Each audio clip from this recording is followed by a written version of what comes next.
Shri Jyoti films and music की प्रस्तुति। Director DJ Bajrangi जी। किया चलै छ छौरी तू छाती उतान, किया चलै छ छौरी तू छाती उतान। एबर तोड़ देतौ छौरा सब हारक मचान, एबर तोड़ देतौ छौरा सब हारक मचान। किया चलै छ छौरी तू छाती उतान, एबर तोड़ देतौ छौरा सब हारक मचान, एबर तोड़ देतौ छौरा सब हारक मचान।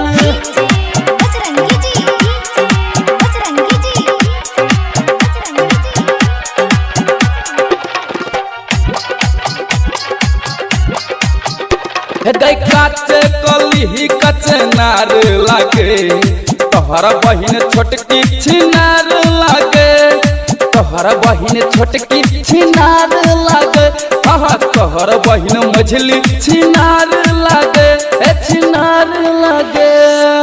रूप साजल छौगे तोहर चंदा समान, एबर तोड़ देतौ छौरा सब हारक मचान, एबर तोड़ देतौ छौरा सब हारक मचान, एबर तोड़ देतौ डीजे वाला हारक मचान, एबर तोड़ देतौ डीजे वाला हारक मचान। हे गए हारक मचान, हे गए हारक मचान।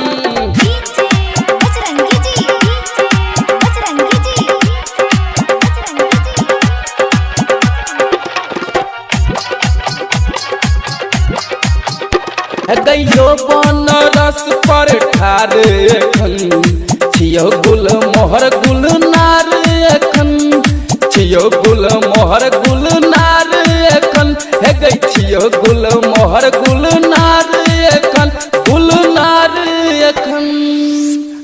सबटा रस निचोड़ के तू पी गेल जान, एबर तोड़ देतौ राहुल भैया हारक मचान, एबर तोड़ देलकौ छौरा हारक मचान, एबर तोड़ देतौ डीजे वाला हारक मचान, एबर तोड़ देतौ डीजे वाला हारक मचान, एबर तोड़ देलकौ छौरा सब हारक मचान।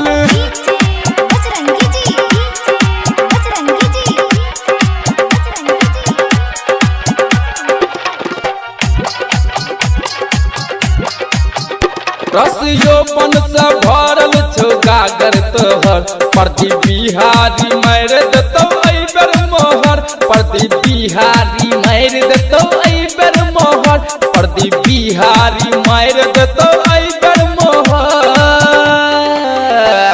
Shri Jyoti films and music से करै छियै गुणगान, एबर तोड़ देतौ छौरा सब हारक मचान, एबर तोड़ देतौ छौरा सब हारक मचान, एबर तोड़ देतौ छौरा कई हारक मचान, एबर तोड़ देतौ छौरा सब हारक मचान, तोड़ देतौ छौरा सब हारक मचान। Shri Jyoti films and music की प्रस्तुति।